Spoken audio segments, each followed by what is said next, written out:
savings account is the worst place to keep your money, in my opinion. Lose an account. Whatever percentage you're getting in your savings account, it's not more than inflation. In real terms, you storing your money there, just because the number's not going down, the value's going down. I invest in the biggest and the best companies. So what you're actually doing, you're putting your money into the smartest minds, running the best businesses in the world with the best products. If I'm investing in Google, they know what they're doing. In every single business, there's one thing that's stopping the growth.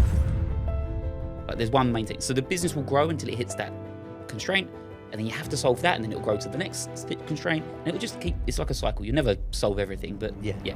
Well, Ben, thank you very much for coming on working on it. I really appreciate it. Caught an Uber down, so I really appreciate that. Cool, Sam. Thank you very much, mate.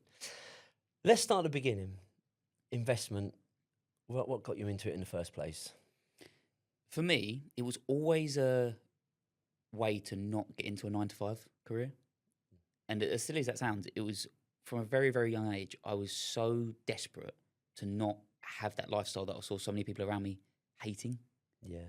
My parents were always working every hour of the day. Dad was an electrician, mum worked in the city. So I didn't really spend too much time with my parents growing up. And I think as a kid, you sort of look into that, like, why? Why am I not? And I thought, they're working every hour, but we don't have more money than other people. I was like, how does that work? Yeah. It didn't really make sense to me. So I was always on the lookout for alternative ways, because I knew that couldn't be the only way, because I knew there were rich people out there.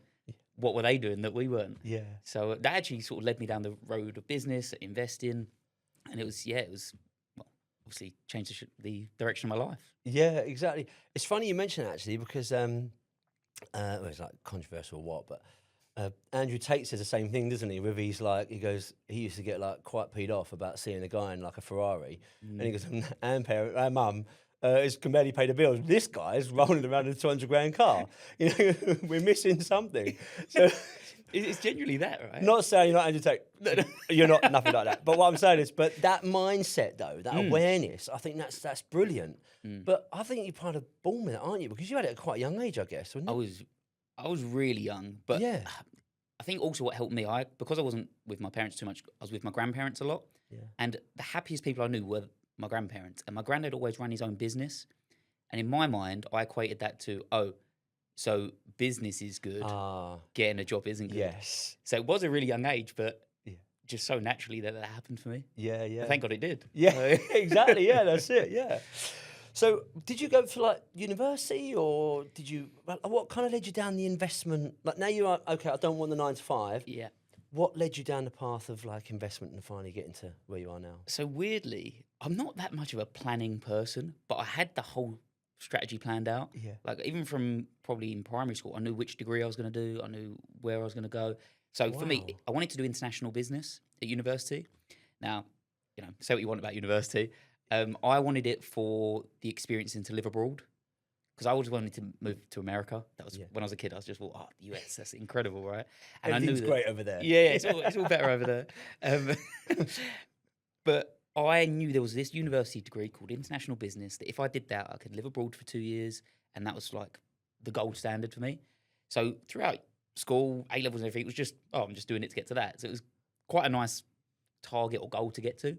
So I did that 4 years. Lived in Florida for a year, then Spain, then Canada, and totally changed my life. Like, totally opened my eyes. I didn't realize how narrow-minded I was just living in the UK and, only being surrounded by other people from the UK and operating like everybody in the UK. And no disrespect for everyone in the UK, but you getting around other cultures, other people, it's the best education you can get. Really? That's really amazing. is. I think that's why university is quite underrated. What? Because it allows you to... experience things that you probably wouldn't if you just went straight into work, for example. Now, going straight into work is not a bad thing at all. Yeah. And I totally see financially why that's a great idea. Yeah. But if somebody's like on the fence of like university or something like that, a big part of university, or the value of it, is the experience you're going to get meeting different people, total different walks of life. And of course, you can get that by traveling the world if you want. Like, there's all these different ways to do it. But for me, that was my way in. Yeah. Because I wouldn't have... I mean, I don't know if at 19 you're allowed to just move to the US for a year. Like, I think there's issues with that, right? You can't just do that. So it was just like a great way for me to get close to what I really wanted to do. That's brilliant. So you had all that mapped out in primary school? I don't even ask me how. I think I knew a family friend had done a similar course, and so I was aware of it. Yeah. So, which was lucky again. Yeah. So yeah, just went straight for it that way. And I think throughout this and through business, through investing, which I'm sure we'll get onto, I never really had the mindset of, oh, I hope I can get there, or I hope this happens. It was just like, oh, it's a given. That's the next step.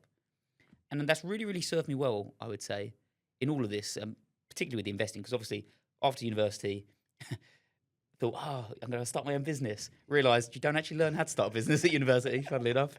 Got all this debt, all this 4 years of didn't learn anything about. That's one of the negative sides that people That's the talk about downside at of the moment, yeah. aren't they? Yeah. Totally get that side. Lots of positives though. Yeah, it's 6 1, half dozen the other and all that. But again, I was so desperate. I come out of university, wanted to start a business, realised don't know what I'm doing, but I was so desperate to not get sucked into that 9 to 5. So I thought, right, let me try these other things. So I was doing, I tried to do Amazon FBA. I don't know if you've heard of that, but No. yeah, don't go to that. I wasn't very good at that. I even tried to learn to code mobile phone apps. Oh, okay. I'm not techie at all, at all. But I was just, again, I was like, oh, people use their phones a lot. Let me, and this was like, what are we talking, nearly 10 years ago. So I was like, oh, apps are good, aren't they? So I tried to learn that, obviously failed. Yeah. And I just kept looking for all these things. And I thought, oh, trading, well, that's something I can do to make money while I figure out what I really want to do. Yeah. Dived into it and thought, oh, actually, love this. This is really cool. And that's how the stocks thing happened. So that wasn't part of the plan. That just happened by accident, funnily enough. Have you worked in that at all? Did you take like a profession in that in anywhere, or is it just literally your self-taught? Yeah, and kind of learning, stumbling across the way, and learning little. I've definitely started like that. Try to be self-taught at the start, because the thing about investing that people don't realise, and why would you? It's not like any other skill. In that any skill you want to do, say it's football, you want to get good at football, you just go outside and play more football, and you're going to naturally get better. Investing is not like that. Like, if you don't know what you're doing and you keep doing it, you're still not going to know what you're doing, but you're going to keep paying for it, So it's a really expensive lesson for me, because I was just losing money everywhere, but loved it, so that was fine.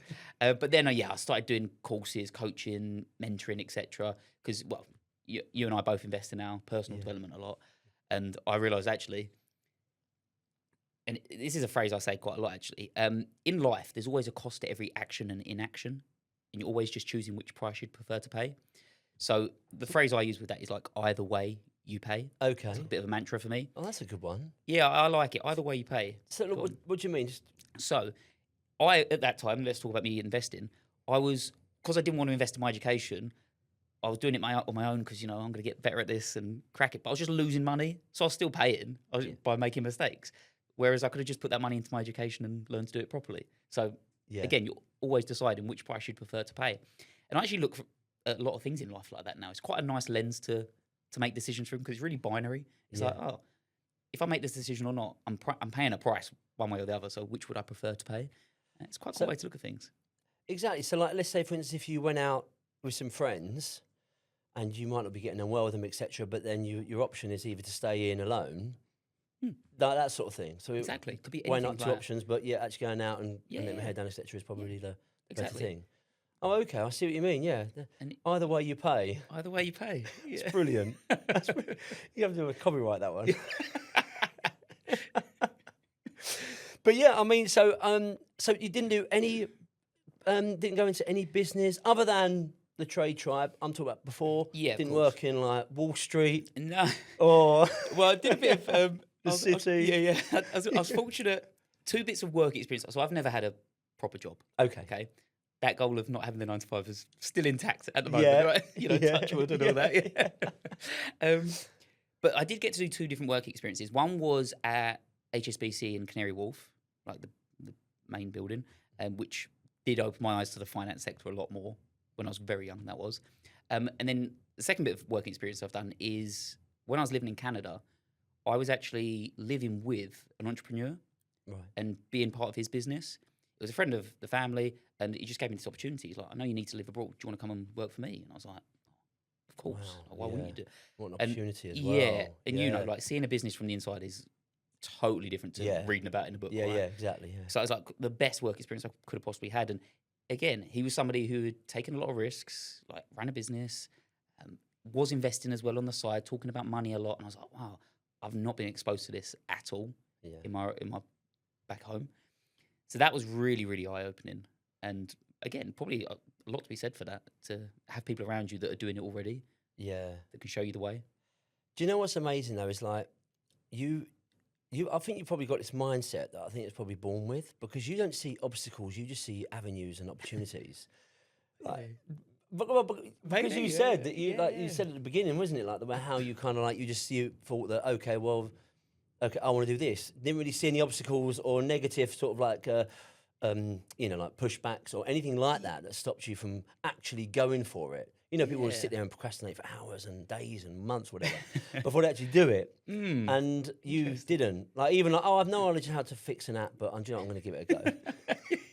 Yeah, maybe I've not really thought of it like that before. But I'll tell you what I'm actually, right, because my son, bless his heart, he's got into basketball. Okay. And what I love about his passion and drive is he got into it last August. So it was he's one that's not, he just really keeps himself to himself. He's really sort of like just quiet and doesn't really like my other son. He's in the room. But this one, he's really quiet and humble and very caring and all that sort of thing. And he just wanted to absolutely nail basketball. And he just found a passion, and he really, really loves playing it. And then all of a sudden, in the last couple of months, he got into a team. Now he's going to the NBA. Nice. Like, it's given. He wants to be the best in the team, and then he's going to get spotted, and then he's going to get signed up with the NBA. Yeah. He's going to go to nationals first, then he's going to get spotted by NBA, and he's going to move to America. Amazing. But do you know what? It's not just like a flash in the pan thing. He's been telling me this about 6 weeks, like with such conviction that I don't want to ever say to him, well, it's a bit hard. I'm like, do you know what? Why not? Go for it. As long as you train hard and you work hard for it, why not?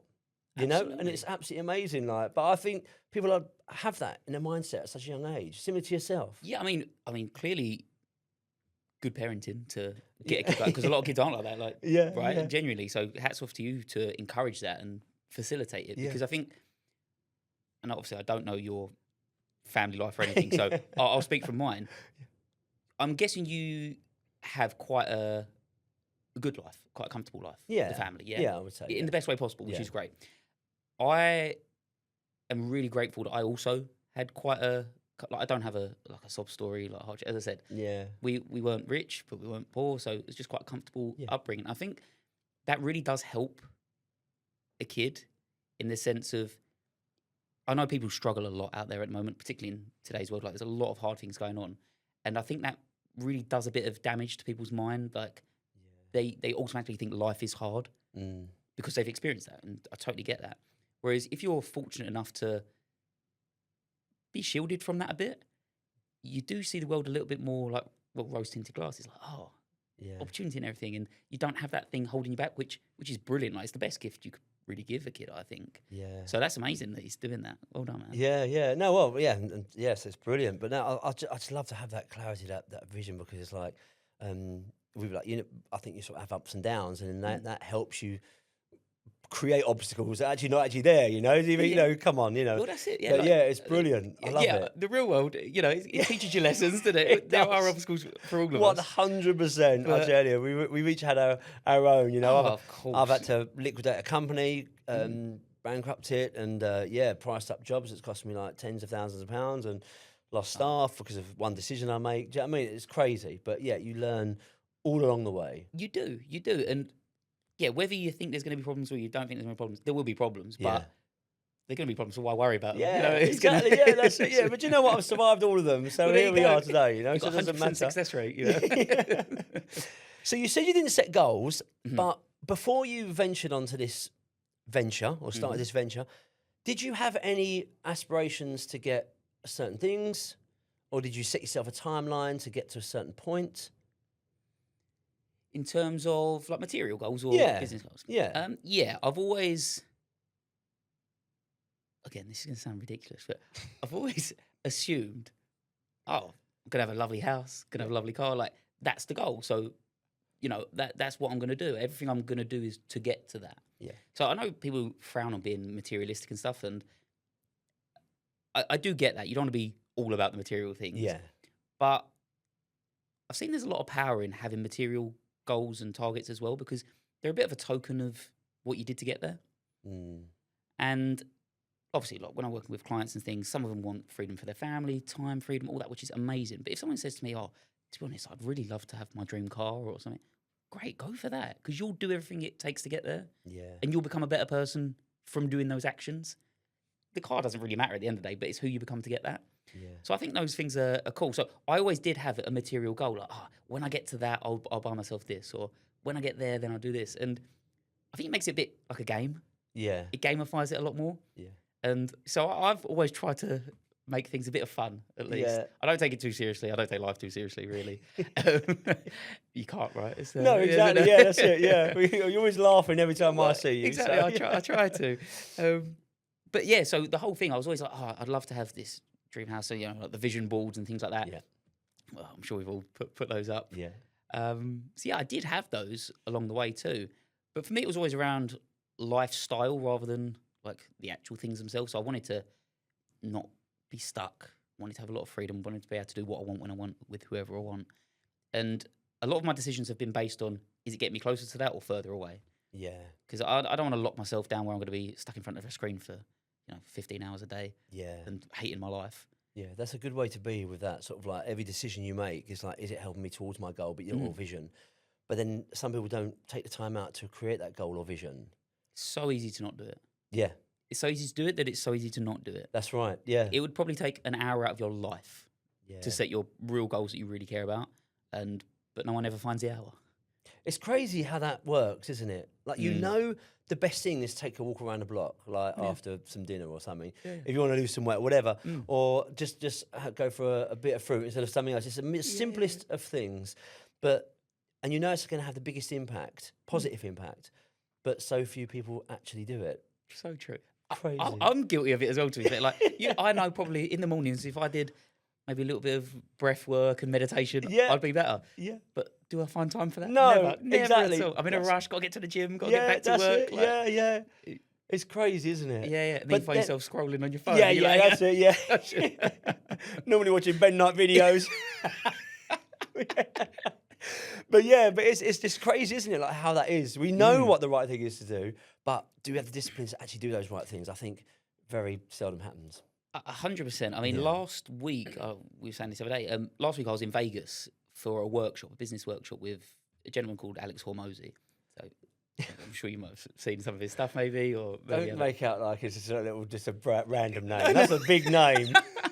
Well, in my world it is, but most people might not know it is. He's a big guy. He physically and on branding. But when you said that just then, that made me think of him, because online in his content, he's very much matter of fact. Like, well, if this is your goal, do an unreasonable amount of actions to get there, and you'll get there. Like, and he's like that in real life as well. And it's just so matter of fact that he hasn't got the procrastination. I'm just going to do this instead. It's like, well, that's the goal, so I'm obviously just going to do everything in that.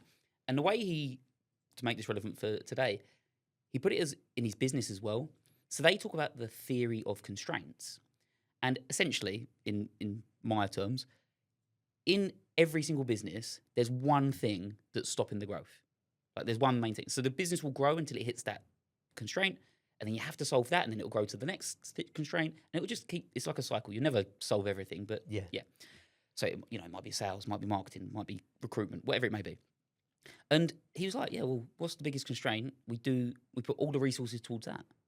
Don't mess about with all these other little bits, like tweaking the website and doing it. What's the one thing that's going to get us to the next growth? Cool, fix that. Right, that's done. What's the next one thing? And they just operate like that as an entire company. And I mean, they're doing hundreds of millions a year, so it's working. But I really liked that. Yeah, I do too. People. I mean, business. You could do a million things every day and never get anywhere, right? Yeah. It's exactly, so easy. Yeah. And it's just like, well, screw those. That's not going to help the one thing. Yeah. And since I've been back, it's really helped my focus quite a lot. That's a really good way of looking at it, actually. Because and certainly now at the moment, certainly in my business at the moment, one of it is leveraging some of the tools and the systems that are available, because this year has been quite rapid for us. We've grown considerably. So trying to keep up with all of that stuff and stay true to our vision, our personality, our tone of voice, company-wise, has not been a struggle, not a strain, but it's certainly been challenging. And then you think, okay, well, why don't I use all these systems that I'm paying money for and I'm not really using to their full capability? Let me just do a half a day a week and I'll build the systems or I'll automate it or something. But then you try and find, you do 1 hour of that and all of a sudden you get sidetracked by something else. And then you've lost your way. And that's a really good way of looking at it. Really good. It is. And what I also noticed, it's good for me, but I came back, the first meeting I had with the team, I delivered this mini training, if you will, told them about it and said, this is what we're going to be focusing on. And God, their life is so much easier. Really? Just because you've now kind of got rid of the clarity, isn't it? Yeah. So this is what we're focusing on right now. They could work on anything. Like the marketing team, they could focus on a million different things. But like, oh no, we're just doing that. That's the one thing, as a business, we're focusing on that. They're like, oh, cool. Yeah. And it just makes their life easier. So they're happier. And also, they've got something to work towards. Yeah. Like, that's brilliant. I'm not somebody in my business who has like 1 million KPIs and all. Yeah, I don't think that works. Personally, I don't think it works. But if everyone's on one goal... Wait till you get to about 20 people plus, and then let's see if you're saying that. Yeah, true. but again, like if everyone's aligned to, we're just trying to get this one thing done. Yeah. I think everybody's just way more aligned, way happier. Yeah, definitely. Totally agree. Did he mention at all like how he dealt with perhaps sort of like what Steve Jobs used to refer to as the noise? Like the day-to-day stuff. Did he mention how he would deal with that if all eyes are on this one thing? Did he task someone saying, "Right, you're going to deal with that today"? Whilst we'll deal with this. Was that the way, or did he mention anything? Interesting. I think he didn't mention it there, but I've heard this in his content, so I might be paraphrasing a bit. But I'm very much under the impression that when they're deciding what they're going to be working on day to day or week to week, it is what you said earlier, like, is this getting me closer to this or further away from this? Like, is this contributing to the one thing we're trying to achieve here? Because if it's not, like, who cares? Like, if not doing that thing slows the business down 2% and one customer gets angry because we didn't fulfill that little bit or didn't get back to them quick enough, but instead you will focus on this thing that moves the business forward 10%, or no, 2 against 10, like, who cares? And it's that either way you pay. There we go. Well, that's true, isn't it? But it's sort of like, which is the lesser of I don't know, the injury or whatever. Yeah, lesser of two evils. Yeah, exactly. Either, whatever, lesser of two evils. And that's exactly how they look at it. And I was like, God. That's brilliant. It's so simple. Yeah. And that's the thing. Like an idiot. It is so simple. Yeah, exactly. Because you want to please everyone. You want to do everything. So true. And it's just like, well, which one's going to get us further? Yeah, exactly. True, yeah. But I think it's taking that time out to have that vision, that beacon, you know, where are you heading? Yeah. And I must admit, I've been guilty of it too, because I've been starting some few projects, etc., and obviously inner circle stuff and things. But usually I am quite goal focused, and I do set my goals, my 90 days, etc., and the monthlies, etc., and things like that. And whenever there's like noise, let's call it, whenever the team comes to me, oh, we've got this problem, that problem, I'm like, listen, that's not really a problem. I said, because imagine I'm on stilts. I said, and I can see further in the distance than you guys can, because I know exactly where we're going. And all of that noise down there is getting drowned out by my vision of just going this one way. I said, but you guys have all got to get on your stilts and follow me. I said, don't worry about the noise. And then it kind of gets a bit too noisy. All right, you know what, I'll help you out. I better get off my stilts, help them out. But it is just that reminding yourself of just let me stand the stilts, let me just see the vision, but trying to get as many people as possible to see that vision. And then they're thinking of the same version. They're saying, no, do you know what? Actually, that is noise. Don't worry about that. We're going this way. And we know, like, there is noise that needs to be done. Yeah. Like, I'm not pretending there isn't. And, you know, there's going to be days when you're just doing the crap that you don't want to do. I get that. But you're right. And as long as you can see the vision, and it just makes a lot of the other things feel not significant at all. Yeah, definitely. Yeah, you don't sweat the small stuff. Exactly. Yeah, that's it. I think it's having that discipline of once a month at least checking in where you're going. Is it the right direction? And then, like you said about Alex Hormozzi, like, are you doing the bits that sort of going to be the constraints? You know, like focus on those because that's where the biggest growth is going to come. Exactly. And for someone like that to say that, you think, well, you've got to listen, haven't you? Yeah. Really? I mean, he's so young as well. He's like 33, 34. And he's smashing it with his lumberjack top and his sandals. You know what I mean? You know, this guy. Yeah. He's crazy. So you mentioned about your system can be done 5 minutes every day. So what does that kind of process look like? Cool. So just for clarity, so this is about investing in the stock market, right? Yeah. Do you know what? I've actually jumped ahead of fine. it here. Yeah, sorry, yeah. Yeah, that's fine. So investing in the stock market, Invest in the stock market. you try and simplify it into 5 minutes per day is all that's needed. Correct. Now, the reason I do that is because when I mentioned I got into trading, I tried the day trading, the Forex, all of this stuff, which is what everybody jumps into. And it's also the thing that everybody loses money at. Because what no one tells you, and they don't sell it like this, is it's just really an advanced skill. But they make it seem very easy, this day trading and the fast-paced stuff that you see online. And that suckers people in. They're like, oh, that's really exciting. They made that much money in a day. Like, oh, he's got a Lamborghini at 18. That must be cool. But you can get into it, you lose money because you're like, oh, actually, it's a skill that I'm against professionals who've been doing it, full-time job for however many years. Yeah. And I really say to people, getting into like day trading and expecting to be good, it's like kicking a football for the first time and then expecting to play in the Premier League the next weekend. Like, it's literally that jump in skill level. Yeah. You can't just do that overnight. So I made the mistake, and like, as I said, I was doing it full-time, and so I saw how much it was taking me to learn that and get that, just to get consistent. So I thought, right, this is taking all of my life. It was the opposite of what I wanted. I wanted the freedom. That was like staring at the screen all day. So I made this strategy for 5 minutes a day to get my life back. That was my goal. Right. I was never planning to teach this, nothing like that. I was just like, I want my life back, but I don't want to lose the income. So I was like, how can I simplify this as much as humanly possible? Like, this isn't necessary. That's not necessary. Cut that out. And I took a slightly longer term view on it.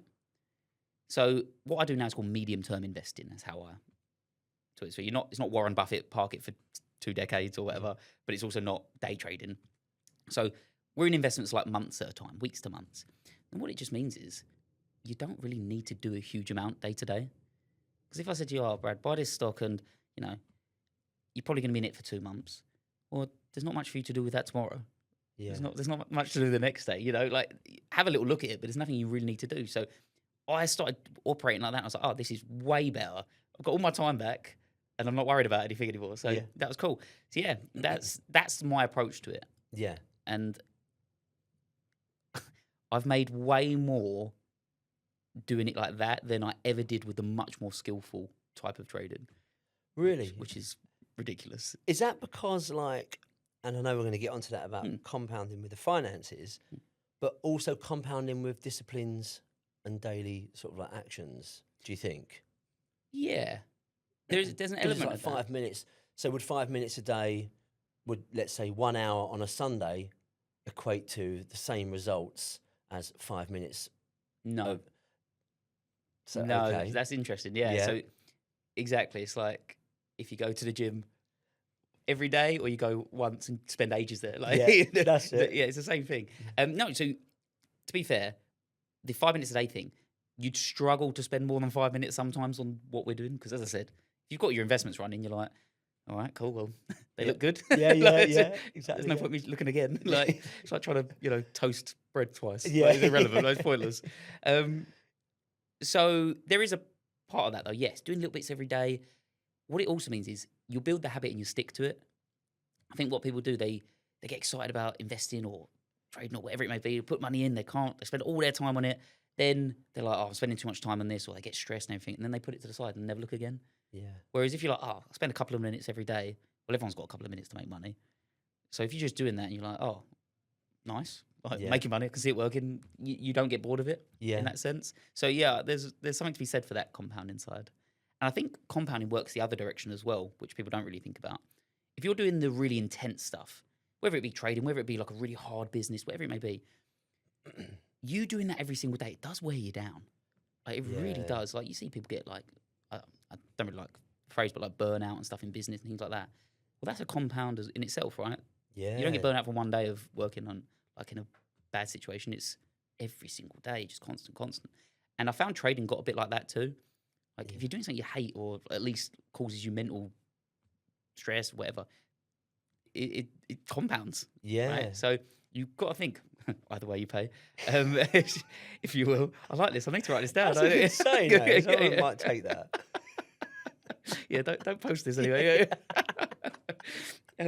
Yeah, doing the small things every day and it's working and you're enjoying it, that's going to compound in a positive way too. So Yeah. Yeah, I suppose it's that's a good way of looking at it, actually, because I've never looked at it sort of like a negative sort of thing. So I'm like, okay, I must do this daily, so it compounds and such.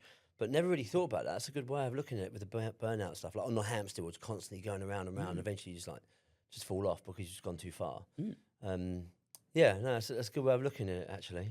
Another insightful thing. So, I've done on your course.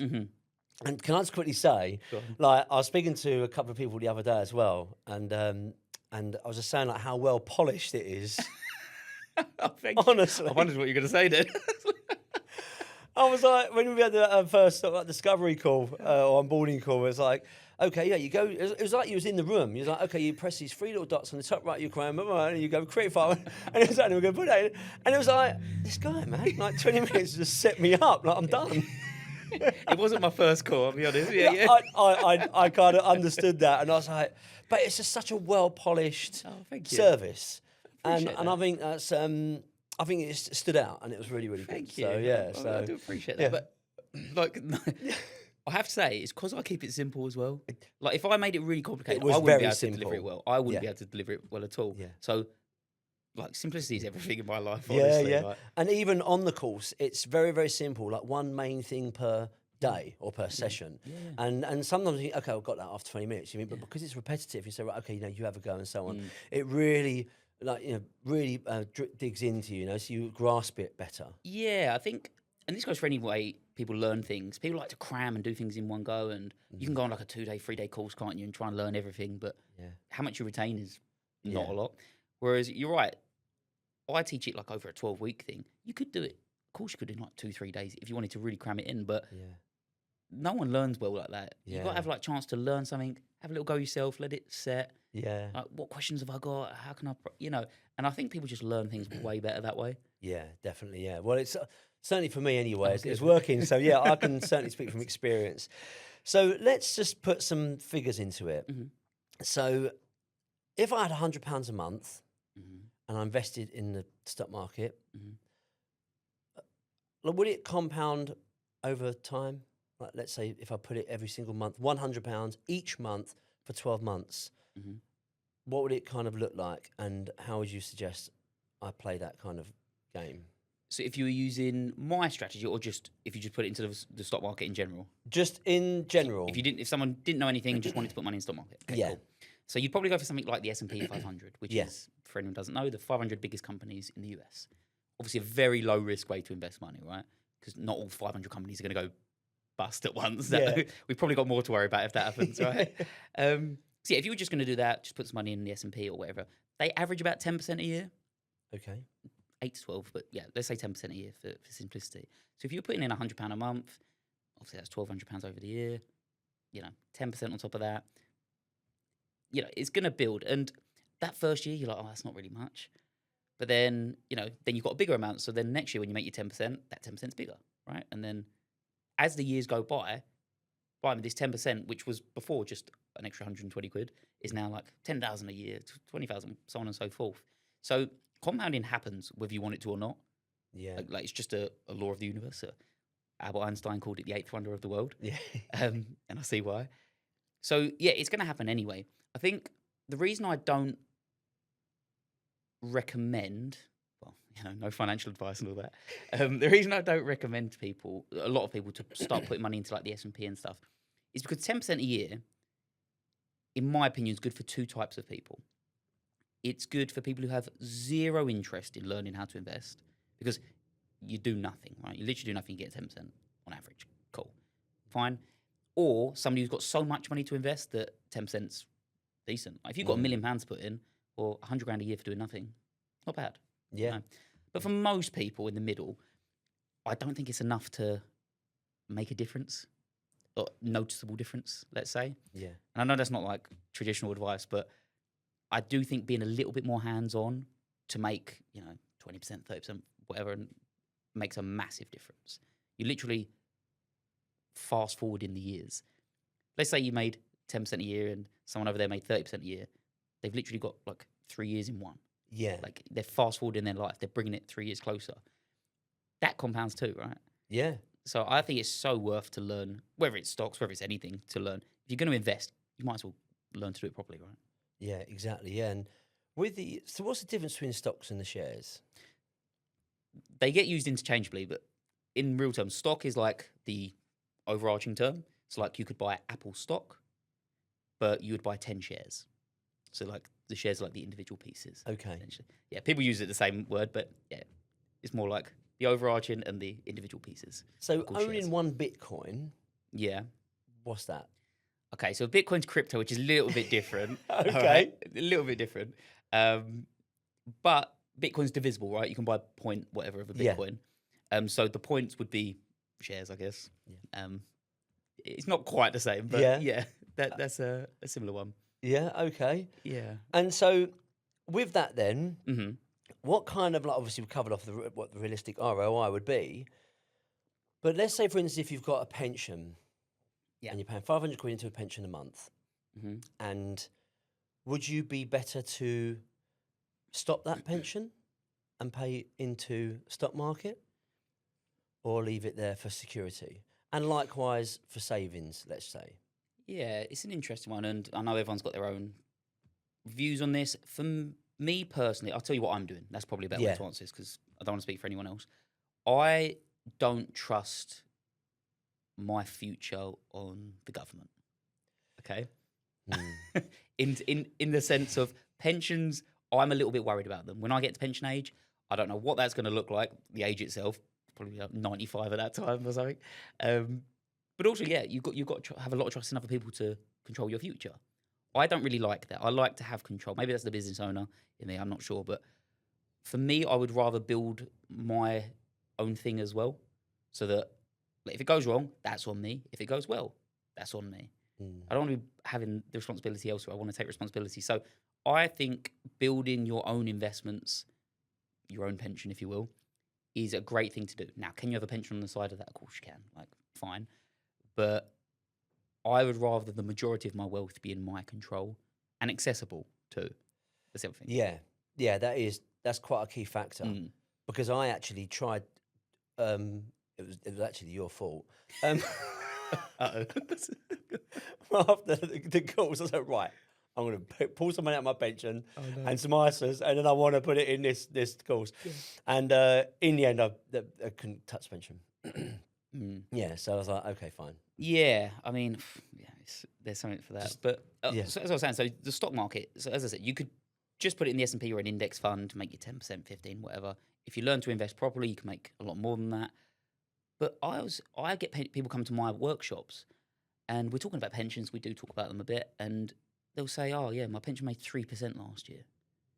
And I'm like, 3%, and their pensions are with things like St James's Place, things like this, like which you would expect would do a good job. Yeah, 3%, like Jesus Christ, the price of eggs have gone up more than 3%. Like, what's the point of if you're making? Well, I mean, that comes back to inflation and things. And I think if you're not beating inflation, you literally, what's the point? Yeah. So if you're not making at least double figures in, I think, percentage-wise, you need to do that. Otherwise, you're going ahead backwards. of inflation. You have to be, Definitely. I mean, inflation is complete farce. What they tell you inflation is an absolute joke.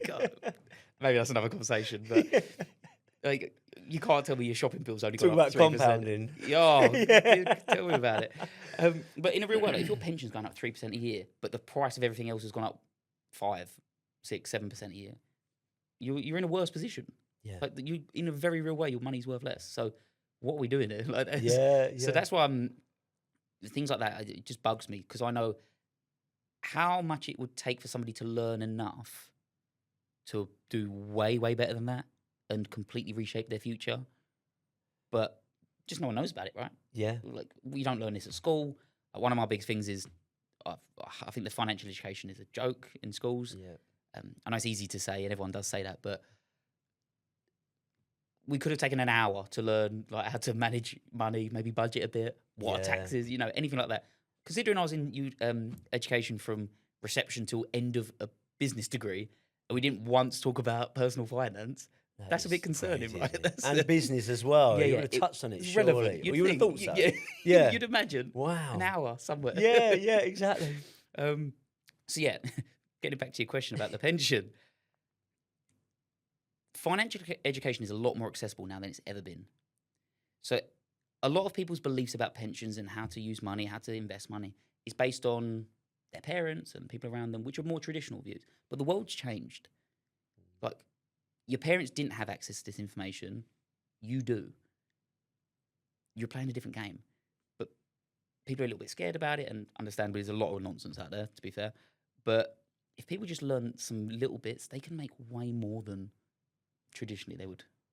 Yeah, and also, with you said about just that 5 minutes a day, let's say, obviously your course. Yeah. So yeah, but just that investment to make sure that you get at least double figures on your return on investment percentage-wise is surely a no-brainer. I think so, but, you know. You would. I would, yeah, I'm a bit biased. No, I'm joking. I do too. I agree too. I think it's an absolute no-brainer. And But I appreciate that. But like, forget me for a minute. For anybody, for anybody, even I'd just say, reading, even just sort of like you say, the wealth of knowledge that's available now is insane.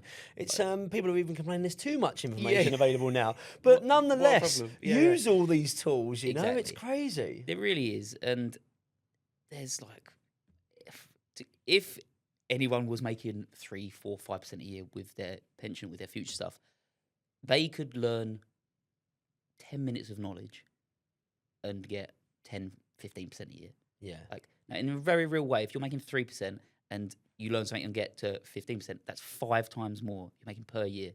And that's not just like, 3 this year, then 6 and 9. Yeah. It compounds, that does. Like, that's an unbelievable amount. So everybody should get educated a little bit in finances. Don't go down the rabbit holes of like really complex stuff. You don't need to learn the jargon. You don't need any of that. But have a chat with ChatGPT. Like, literally just ask it some real basic things. Like, look, this is what I'm doing currently.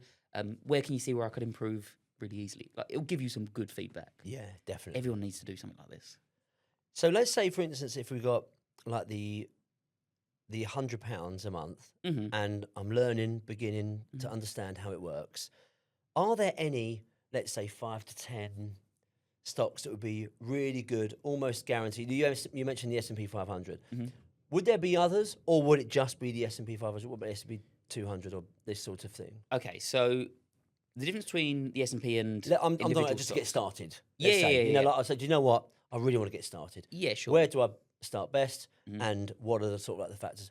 You know, maximum ROI, but least kind of risk. Let's say. Yeah, of course.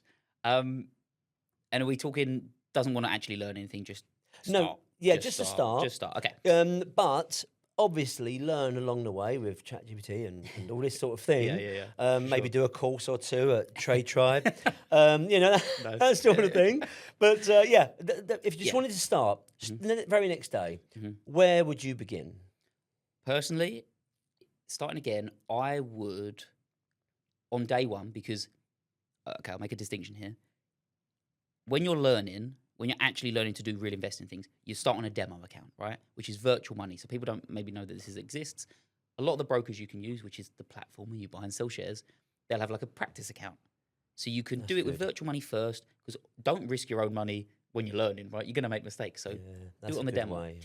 Which is great, yeah. So if you're going to be proper investing in like buying and selling, do that on the demo first until you get good. While you're doing that, the cash you were going to invest, put it into something a lot more secure, like the S&P, maybe some index funds, you know, like Vanguard and whatever it may be. There's really, really safe ones there. Just doing that, that's going to build a little bit on the side, like a few percent, whatever. Better than your savings account. Yeah, that's the thing. Which is all that matters, right? Sitting in savings account or this. Yeah. Oh, don't get me started on savings accounts. I've got my own gripes with them. Yeah. The savings account is the worst place to keep your money, in my opinion. You're itching to get that out there, weren't you? I can see. Yeah, it's a losing account, right? Yeah. What we saying about it? Losing account. If they labelled it properly, that would be it. Look, in a real way, though, whatever percentage you're getting in your savings account is not more than inflation, real inflation. So, you know, in real terms, you storing your money there, just because the number's not going down, the value's going down, and people can't, or maybe turn a blind eye to it, or just don't want to think about it. But like, if you're £100 getting in your bank accounts, getting an extra 1% a year or 2% a year interest, and it's going up £1 or £2, it doesn't look like it's dropping, but your shopping bill this year's way more than 2% more expensive than last year, right? Yeah. So that £100 I've got there, I can't buy the same thing anyway. So Yeah. what am I doing? Like, it's Do you know what? I think it's good because I don't think people make that connection no. between reality. It's almost like because it's in a savings account or Yeah. losing account, it's detached. It's Yeah. like, okay, it's over there. It's a peace of mind. I've got it there, sitting there. Nothing's going to touch it. What? It's almost that. And You don't I always review say it. this is in a marketing way. If I was a bank and I wanted to convince people that something was safe to put their money in, I would probably call it a savings Yeah. account, right? Yeah. Like as silly as that sounds, that is what it is. It's Yeah. labeled a savings account, so you think it's safe, Yeah. but it's not doing anything. And Yeah. I'm not going to go down the rabbit hole of banks and how they work, but is it safe? I don't know. Yeah. Because it's guaranteed loss. Like Yeah. in very real terms, mathematical terms, and nobody can argue with this. If your money's in a savings account, the interest you're getting is less than real inflation, you're guaranteed to lose money. Like, it's guaranteed. Yeah. Like, so it's 100%.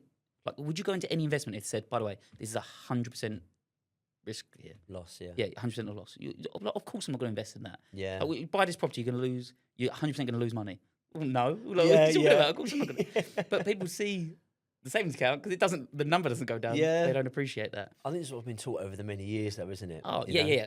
yeah, absolutely. That's how it's been ingrained in us. But it's the lack of Definitely. financial education, right? Yeah. It's it's a shame. So with the demo account, Sorry. so the demo account, would it show me, let's say for instance, if I had £1,000 of, let's say, fake money, Yeah. and I had a little play with it and dabbled with a few things, would I then see the change? So it would basically say like, if I've lost or increased, exactly that. etc. It's Right, identical. okay, that's it's literally good. yeah. So there's Right. no difference because I know some people think, but because it's a practice one, it'll look better than Yeah, the real. Yeah, that's what I'm No, wondering. It literally mimics. It does, the song. right, Yeah, it's okay. a carbon copy of it. Because people say, on the demo I was really good, but when I went real money, I started to lose. The difference there is in here, it's in the mind. Yeah, You didn't. It's how you acted. It's because it was real money. You were suddenly like, oh God, Yeah. I won't do that, or I will do. You change your behaviour. It's fake money, £1,000 on yeah, that. yeah. Exactly. And when it's your own money, Oh, I I get £50 Yeah. on that one. Let's see how I get on. Honestly, that's exactly it. Yeah. That's exactly what happens. But yeah, so for people who are doing the demo account thing, I always say when you do decide to put real money in, don't go all in on day one. Gradually put. So if someone said to me, I want to invest £1,000, I say, cool, maybe start with like £200. Like, see how you feel with that. Yeah. Is it all right? Like, you're not stressing about it? Cool. Maybe add another 200. You know, slowly move over because 0 to 100 is a bad idea Yeah. in anything really. But if you can gradually do it, then you don't notice it as much. Yeah. And it just becomes an easy thing to do. Yeah. I think that's good. Yeah, definitely. And with so with the market at the moment, what do you think of the current market? Might it be a good time to start, or is there a good time to start, or what's your overall analysis of it currently? So I believe, not to be a scaremonger here, but I do genuinely believe that we are going to face one of the biggest crashes we've ever seen, maybe the biggest ever. Okay. Probably within the next year or two. Anyone who tells you it's going to happen here, it's just a complete guess. So I'm not going to try and predict when it's going to happen, but it will happen at some point. Everything's overinflated. The world's a bit of a crazy place. Yeah, you'd it's agree. crazy, isn't it? Crazy. Yeah, in every aspect. Yeah. So there's going to be a crash. There always will be. But some people would see that as like, I better not invest. But it's the best time to learn to invest because the times of crashes and recessions, everything, that's when the most millionaires are made. Like, you've probably heard that. That's where the rich is made. If everything's going up all the time, its prices are really high, it's really hard to make a lot more money. But when things are really low, you can buy things for cheap, whether it's stocks, houses, whatever. That's when people make loads of money, right? Yeah. So knowing what to do when there is a crash is the most valuable thing that you could possibly have in a crash. The people who don't know what to do lose money in recessions, they're struggling, it's a really tough time. I mean, Warren Buffett's not, like, when there's a recession, he's not going to be panicking and everything, is he? He's, like, he's got a game plan, he knows what he's doing, and that's when he'll make a hell of a lot of money. Yeah. And that's how you need to operate. But you can only do that if you know what you're doing, right? Of course, if you've got a plan, you've got a strategy, you've got a skill. Don't be reactive. You don't want to be like, oh my God, we're in a crash now, I better start. I think 2020 was a great example of this. The amount of people that started investing in 2020 was a great thing because it I think 2020 had a lot of positives because it actually opened people's eyes to what other things can I do to make money, Yeah. which is a good thing.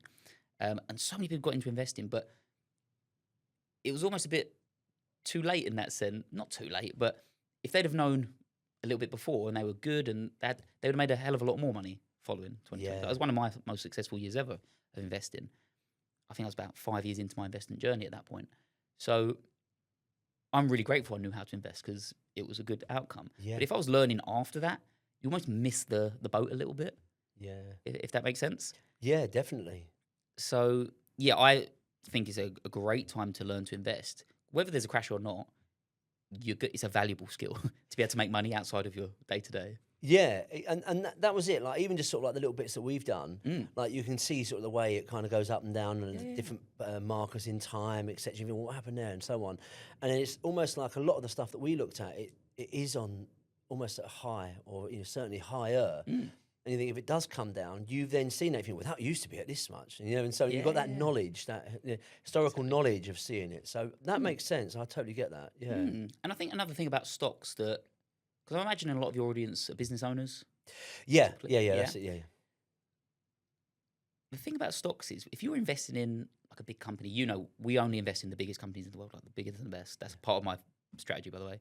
Fundamentally strong companies. I'm not investing in some little random, fingers crossed, hope this goes well. No. I invest in the biggest and the best companies. So what you're actually doing, you're putting your money into the smartest minds running the best businesses in the world with the best products. Yeah. If I'm investing in Google, they know what they're doing. Like that's actually what I'm investing in. Yeah. That's how I see it. That's a good way of looking at it. You just invest in other businesses. Yeah. And it's like you can have a lot of faith in a lot of businesses, right? Yeah, definitely, yeah. So I like that about stocks. That's why, I've tried property, I've tried other things, but this just makes the most sense to me as a business owner. Yeah. Certainly if you're focusing on those larger ones, like you say, them ones that have been proven over time and like you say, because them owners, they have a massive investment. So during the tough times, they're going to use all the knowledge that they can leverage to make sure they come out at the other end. Yeah, exactly that. So yeah, that's a good way of looking at it, actually. And all the the data's available, the finances, you can look at these things and see how the business is really doing. Yeah. Which we do. Yeah.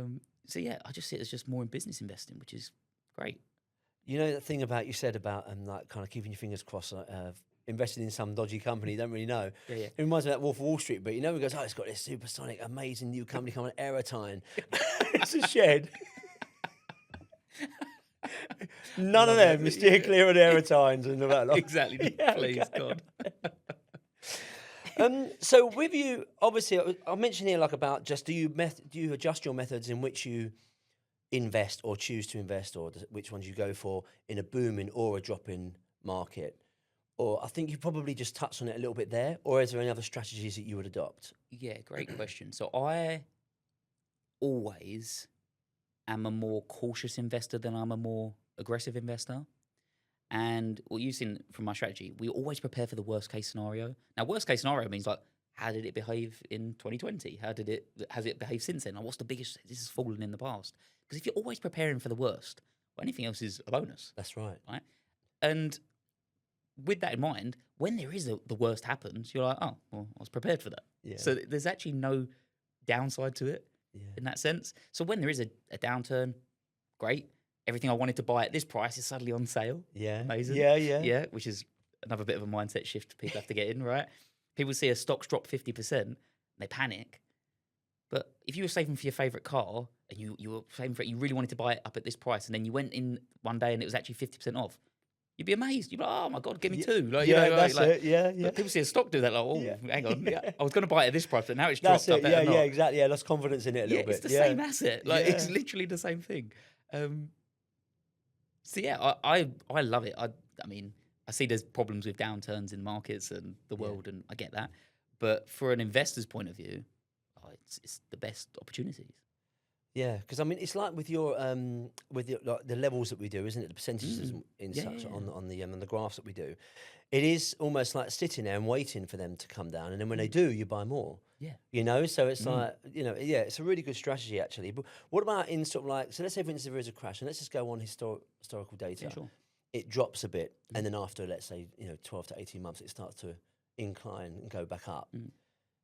you mentioned you're not an aggressive investor, but would you, if you saw it going back up, would you buy more, or would you say, do you know what, I'm still going to keep to my strategy, and this is the way it is, good and bad days? Yeah, I hear you. I've definitely done both, Right. and I always regret when I come off of strategy. When Right. I go against my own principles, I'm like, I've just got a feeling this is going to work. Forget my strategy for a second. Let me do this. It always goes against me. Always. Like, the universe has a good way to teach you these lessons, right? Yeah, definitely. Happens in business all the time. Yeah. Like, so I still follow strategy because nothing ever goes in a straight line up. Everything always moves up and down. So there's always opportunities to buy. But yeah, you do have to take advantage of things rising, of course. But that comes with it, right? The best of the best companies, when they drop, good prices to buy. Like, I do definitely take advantage of that. And, you know, in terms of risk, the stock market, I think in the last 50 years, gone up 40 out of the last 50 years, right? Pretty good rate. But also, after every crash there's ever been, 100% of the time, it's risen higher. Like 100%. We're at the all-time high now. Like, Yeah. So it's got a 100% success rate of recovering. Wow. People think stocks is quite risky, but that's a pretty good success rate. Yeah, I mean, yeah, like, it is, isn't it? Yeah. But you just got to be patient. Yeah. Like if you buy something that drops, fine. Yeah. I don't panic. But if you picked a good stock, it's going to be fine. Like Yeah. that's the approach. But you know, I suppose, and has that, obviously it's at an all-time high now, Mhm. has that been a constant incline since 2020? No, we've had in the middle. We had Oh, okay. quite a big drop as well. Right. A bit more of a gradual, not as sharp as March 2020. That was intense. That was a good time to, I wish I I mean, knew yeah, about it was- investing then. It was good. Following it was good. I will say, yeah. The few months after was very Oh, sorry, nice. yeah. At the time, yeah, At but the I'm talking time, if not I had great, the yeah. knowledge then. Oh, Well, wow. exactly that. Like we said Yeah. earlier, when you're ready for that, amazing. What an opportunity. Yeah. So sorry, the question before was So when it dropped, 2020. Oh, has it dropped been a since steady? then? Sorry, Yeah, that yeah, was what you exactly. You said, mentioned yeah. there's been another drop since. Yeah, exactly. So there will Yeah. always be these drops. I mean, even earlier this year with Mr. Trump coming in as president, Yeah. like there's a lot of movements, but movement's a good thing. It's opportunity, right? If you're in business and your market is just stagnant the whole time, Yeah. God, you Yeah. shoot yourself. Like you That's need something right. to happen. Like Yeah. when things aren't going well in your business market and your competitors are struggling, great, it's an opportunity for you. When things are booming, there's loads of customers, great opportunity for you. Like Yeah. you've always got to see it as an opportunity. Yeah, definitely. You Yeah. have to. And well, that thing I always say, like Zoom, Deliveroo, Uber Eats, all this sort of thing. You think if I just put £100 in them in 2019, Hindsight's a wonderful thing. Yeah. Oh, wow! Like Yeah. it'd be amazing, wouldn't it? Just those, Yeah. crazy. Well, yeah. But so obviously we mentioned on the pension, but so we've got just quickly on the savings part. So let's say 10K. Mhm. So now we're stepping up the ante a little bit, Cool. 10K. Nice. That's a big chunk. Mhm. So you've got 10K in savings, Mhm. or would you just whack it all on S&P 500? And then if so, what would be the return on investment on that on 12 months? Okay, cool. Roughly, Okay. given your history and knowledge. Yeah, sure. So I, as you may have probably gathered, don't put a lot in a savings account, right? Personally, I think it's fine to have like an emergency fund if you want to do that. Like, cool, get that. Especially if you've got like a family, you've got responsibilities. Have an emergency fund. That's Yeah. fine. Put that in the. I think that's savings probably a account. different strategy, though, isn't it? Yeah. Oh yeah. 100%. Yeah. That sort So of I'm not thing. saying don't ever use a savings account because it has its purpose for Yeah. things like that. I personally use things like the S&P as a savings account. Yeah. Okay, I use those as a savings account because I'm like, look, if the money's in there for a few years, it's going to drop, it's going to rise, but overall I'm going to make, let's say 10, 15% a year. Well, that's way better than I'm going to get in the bank. So I actually put the savings money in the markets instead. Right, okay. You've got that much confidence in it. That's pretty good, isn't it? As I said, the market's got a 100% success rate Yeah, of coming that's- back, right? So That's pretty good. it's pretty good. Yeah. Better success rate than banks have got, I will say as well. But yeah, sorry, if I had the 10,000 of savings, emergency fund aside, I would put all of that or the majority of that in the markets in some capacity. Okay. And one thing, I actually invest in the US market, even though obviously I'm based in the UK. I do predominantly invest in the US just because it's like a much bigger market than we've got here. Like the best companies there, Apple, Google, Nvidia, Microsoft.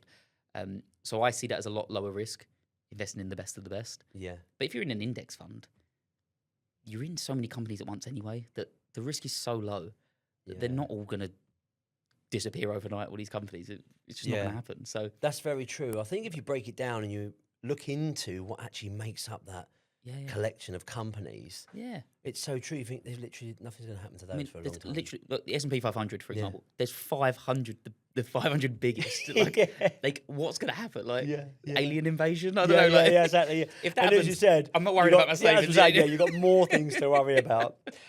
So, what would you say is the next, let's say the next 5 years for Trade Tribe? Mhm. What would you like to see as a collective Trade Tribe and also for yourself? Great question. Personally, the big goal of the business is to change the financial education of the UK. As I mentioned earlier, I think it's criminal that we don't learn things like this. Yeah. But I'm not naive in that I realise changing what gets taught in the classroom, impossible. The system's not set up for that. But my belief is kids don't just learn in the classroom; they learn what they see at home. Definitely. So for me, helping the adults and that passing down through the generations, them lessons, is the way to do it. So I want to make a really big dent in that. I mean, what we've done so far is so small in comparison to like the UK size. So long way to go, which is great. I see that as exciting. So that would be on the business side, like to impact a hell of a lot more adults, see it passing down to children. Actually run some workshops for children as well. Yeah. For families, I think people doing it as families together is very underrated. People like to do it themselves or send their kids to it. But if you can do it together, that's crazy. That really solidifies it within the family. So that's what I want the business to go down that direction. For me personally, I love teaching it. People always say, "Oh, if you're so good at investing, why do you teach it?" Yeah. Like, it's such a narrow-minded I way can to see look the at it. passion though. Yeah, I appreciate I've had that. a few presentations and I can see the passion definitely. I genuinely do love it. But also, I see it as a bit in the business sense. I see it as it's just another product line. So if I know stocks, or it's multiple streams of income from the same knowledge, like I make money from stocks and also from helping people do that. So Yeah. why wouldn't you make everyone says they want multiple streams of income, Yeah. but then when you make it, they're like, hang on, why are you doing that if you're so good at one? What? But anyway, yeah. Other than that, like I do love it. So for me, obviously, I want to do it at a lot bigger scale. I would love to do some bits in the US as well. As I mentioned, I lived there for a bit, and I love the mentality over there. And when it comes to money, they're very open-minded. They're very full-going. Everyone's tried investing. Everyone's tried all these different things. Yeah. They're really proud. They've gone bankrupt however many times because they tried so hard. Yeah. It's Badge of honour. Yeah, exactly. It's hilarious. I've gone back around 7 times. Now I've Yeah, done yeah. 8. Exactly. What? But I really love it. It's so ridiculous, but I love it because in this country we're scared of money. It's a Yes. taboo subject. So yeah, I do want to do more out there, and I want to bring a lot of that here. Yeah. That mentality. Yeah. Because I think we could really use with a bit of that. Definitely, yeah. And so, Ben, where would people find you? Best place is probably my social media, Instagram at Ben Knight Investments. Yeah. With an S on the end. That's where I put all my content, my free content, so everyone can have a look and see what they think. Or thetradetribe.com. Brilliant, Ben. It's been an absolute pleasure. Thank you for having me, Brad. Thank you very much. And I think your vision will definitely. You're the right person for it because not having the obstacles in the way, you just see the end result, and you think, well, okay, well, how am I going to get to it? You know, that's it, done. You just like lay it out, and I think it's brilliant. Thank you, man. Appreciate that. Yeah, thank you very much again, mate. Thank you. It's been a pleasure. Cheers.